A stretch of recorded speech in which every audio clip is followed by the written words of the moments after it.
Now let's start with a very new topic that is business objectives. ठीक है, मतलब business के क्या क्या ऑब्जेक्टिव्स होते हैं। अब आप बोलोगे सर बिजनेस का तो एक ही ऑब्जेक्टिव होता है और वो होता है पैसा कमाना। ऐसा नहीं होता है। ठीक है, when we talk about the objectives of business, it is divided into three categories: economic objectives, social objective and individual objective, जिसको हम लोग personal objectives भी कहते हैं। ठीक है, ये तीन होते हैं। अब मैं तीनों का एक ओवरव्यू देता हूं, फिर हम लोग इन डेप्थ बात करेंगे। बट ये सब चीजें जानने से पहले आप ये समझो कि ये टॉपिक बहुत इंपॉर्टेंट है। रीजन क्या है? बिकॉज ये जो टॉपिक है यहां से हमें केस स्टडीज बहुत सारी मिलती है एग्जाम्स में। ठीक है, आपको बोल देंगे एक पर्टिकुलर स्टेटमेंट दे देंगे और फिर बोलेंगे identify the objective of the business. तो आपको पता होना चाहिए कि ऑब्जेक्टिव जो है ये इकोनॉमिक ऑब्जेक्टिव है, सोशल ऑब्जेक्टिव है या फिर इंडिविजुअल ऑब्जेक्टिव है। ठीक है, अब एक बार ओवरव्यू देता हूं। इकोनॉमिक ऑब्जेक्टिव का मतलब क्या होता है बिजनेस का? मैंने आपको बताया था, जहां भी वर्ड इकोनॉमिक दिख जाए मतलब पैसों से लेना देना हो रहा है। तो इकोनॉमिक ऑब्जेक्टिव का मतलब क्या हो गया? पैसा कमाना। ठीक है, सोशल ऑब्जेक्टिव, अब सोशल नाम से क्या समझ में आता है? सोसाइटी। ठीक है, तो जो भी काम एक बिजनेस सोसाइटी के लिए करती है ना, वो सब हमारे सोशल ऑब्जेक्टिव में आता है। और लास्ट होता है इंडिविजुअल ऑब्जेक्टिव। अब इंडिविजुअल को हम लोग पर्सनल ऑब्जेक्टिव भी बोलते हैं। पर्सनल नहीं, पर्सनल, NNEL वाला जो पर्सनल होता है ना, पर्सनल ऑब्जेक्टिव की बात कर रहा हूं। यहां पे एक बिजनेस या फिर एक ऑर्गेनाइजेशन या फिर एक फर्म जो भी एक्टिविटीज अपने एम्प्लॉयज के लिए करती है उसको हम बोलते हैं इंडिविजुअल ऑब्जेक्टिव। क्लियर हुआ? पैसा, सोसाइटी, एम्प्लॉयज। ठीक है, एक एक करके देखते हैं। What can be the economic objectives of the firm? Survival, profit and growth. सबसे पहले बिजनेस क्या करेगी?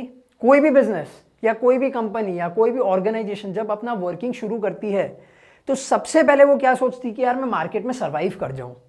ठीक है, मतलब लोग मुझे एक्सेप्ट करें, मैं अपने कॉम्पिटिटर्स के सामने टिक जाऊं। ये पहला ऑब्जेक्टिव होता है, पहला इकोनॉमिक ऑब्जेक्टिव होता है। फिर वो क्या सोचते हैं?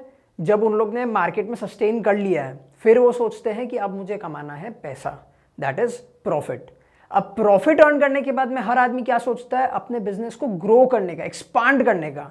एक ब्रांच है तो दूसरी ब्रांच खोलो, एक सिटी में ब्रांच है तो दूसरी सिटी में भी एक ब्रांच खोलो, डाइवर्सिफाई करो।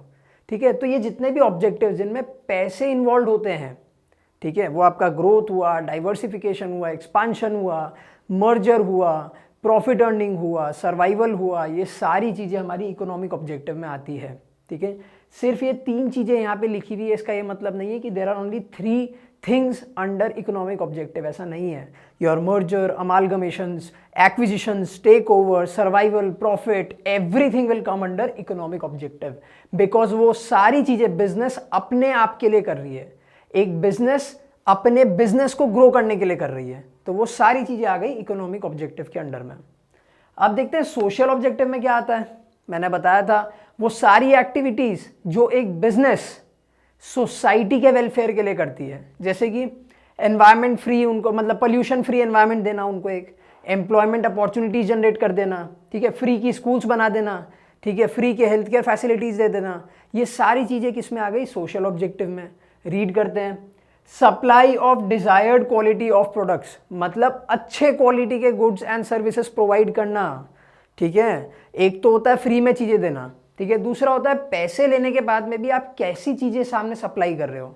तो वहां पे बिजनेस क्या कर सकती है सोसाइटी के लिए? भाई पैसे तो आप ले रहे हो, इट्स ओके, क्योंकि you are doing business.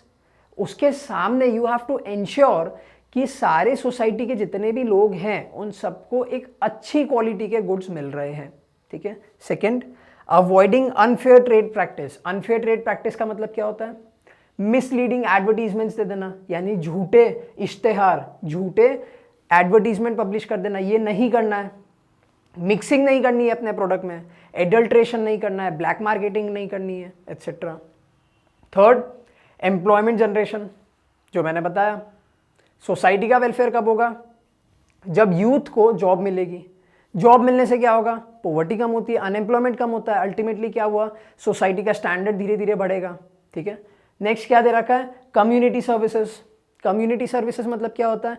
Free की स्कूल्स खोल देना, फ्री के हॉस्पिटल्स खोल देना, हेल्थ केयर कैंप्स लगा देना, थोड़े बहुत मेडिकल चेकअप्स के कैंप्स लगा देना, बेसिक थिंग्स। ठीक है, क्लीनलीनेस ड्राइव अरेंज कर देना सोसाइटी के लिए। नेक्स्ट, अवॉइडेंस ऑफ पॉपुलेशन, ठीक है, पॉपुलेशन नहीं सॉरी, अवॉइडेंस ऑफ पोल्यूशन, ठीक है। एक चीज क्या कर सकती है बिजनेस या फिर फर्म, वो ये इंश्योर कर सकती है कि जितनी भी एक्टिविटीज एक फर्म कर रही है उससे कम पोल्यूशन हो। क्यों? क्योंकि अल्टीमेटली जो पोल्यूशन होता है वो सोसाइटी को डायरेक्टली इफेक्ट करता है, ठीक है। अगर एयर पोल्यूशन बहुत ज़्यादा है तो हमको रेस्पिरेटरी डिजीजेस हो सकती है, ठीक है। वाटर पोल्यूशन बहुत ज़्यादा है तो भी हमें प्रॉब्लम होगी, ठीक है, सिंपल। लास्ट होता है हमारा इंडिविजुअल ऑब्जेक्टिव। मैंने बताया था इंडिविजुअल ऑब्जेक्टिव का मतलब वो सारी की सारी एक्टिविटीज जो एक फर्म अपने एम्प्लॉइज के लिए करती है, ठीक है। रीड करते हैं, गुड वर्किंग कंडीशन। किसको दोगे गुड वर्किंग कंडीशन? टाइपराइटर को? Of course not. प्रिंटर को? Of course not. किसको दोगे? एम्प्लॉइज को दोगे। Next, competitive salary. एम्प्लॉइज को किसकी कॉम्पिटिटिव, किससे कॉम्पिटिशन में सैलरी अच्छी मिलनी चाहिए? आप ही की कॉम्पिटिटिव फर्म से। लेट्स से कि आप कोको कोला के ओनर हो, ठीक है, और दूसरा एक कंपनी है पेप्सी। अब सेम लेवल पे दो लोग काम कर रहे हैं, एक आपके फर्म में काम कर रहा है और एक पेप्सी में काम कर रहा है। अगर पेप्सी में सेम लेवल पे काम करने वाले आदमी को ज़्यादा सैलरी मिलेगी तो आपका एम्प्लॉय कभी भी खुश नहीं रहेगा। तो आपको क्या करना है? आपको एक कॉम्पिटिटिव सैलरी देनी है, ठीक है। उतनी सैलरी तो मिनिमम आपको देनी है जितने आपकी कॉम्पिटिशन के सारे फर्म्स दे रहे हैं, तो एम्प्लॉयज़ खुश रहेंगे, छोड़ के नहीं जाएंगे, ठीक है। Next, personal growth. उनको अपॉर्चुनिटी देनी है पर्सनल ग्रोथ की। अब कैसे दे सकते हो? उनको थोड़े चैलेंजिंग टास्क दे दो, उनको कोई ट्रेनिंग के लिए भेज दो, कोई डेवलपमेंट एक्टिविटीज़ के लिए भेज दो, ठीक है। Next, peer recognition. Peer recognition का मतलब क्या होता है? सबके बीच में शाबाशी दे देना, ठीक है।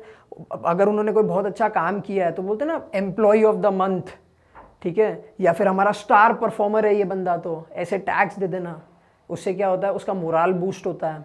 लास्ट क्या लिखा हुआ है? Special benefits. स्पेशल बेनिफिट्स का मतलब क्या होता है? फ्री की चीज़ें दे देना। कोई पर्सन है उसने आउट परफॉर्म किया है, बहुत अच्छा परफॉर्मेंस दिया है इस महीने, तो उसके और उसके फैमिली को 2 दिन की छोटी सी ट्रिप दे देना, ठीक है। या फिर उसके फैमिली के मेडिकल एक्सपेंसेस का ध्यान रख लेना, उसके बच्चे की फ़ीस माफ़ करवा देना कोई स्कूल में, या फिर आप उसके फ़ीस भर दो। बेसिक चीज़ें, ठीक है। ये हो गए वो ऑब्जेक्टिव्स जो एक एम्प्लॉयर या फिर कोई एक बिजनेस फर्म अपने एम्प्लॉयज़ के लिए करता है। समझ में आया? तो अगर कोई भी केस अगर आप देखते हो उसमें पैसे इन्वॉल्व हैं, यानी बिजनेस अगर पैसे कमाने के लिए वो चीज़ कर रही है, growth, expansion, diversification, profit, survival, ऐसे वर्ड्स हैं, तो वो हो गए आपके इकोनॉमिक ऑब्जेक्टिव। ऐसी कोई भी अगर आप केस देखते हो जिसमें सोसाइटी के लिए बिजनेस देख रही है कुछ ना कुछ एक्टिविटीज़, जैसे पोल्यूशन फ्री एनवायरनमेंट हो गया, फ्री हेल्थ केयर कैंप्स हो गए, एजुकेशनल कैंप्स हो गए, ये सारी चीज़ें सोशल ऑब्जेक्टिव। और ऐसे कोई भी काम अगर आपको कोई भी केस में दिखता है जो एक फर्म अपने एम्प्लॉयज़ के लिए कर रही है, तो वो हो गया आपका इंडिविजुअल ऑब्जेक्टिव या फिर पर्सनल ऑब्जेक्टिव। समझ में आया? बहुत सिंपल सा टॉपिक था, ठीक है। अब चलते हैं नेक्स्ट वीडियो पे जहां पे हम बात करने वाले हैं about the role of profit in the business.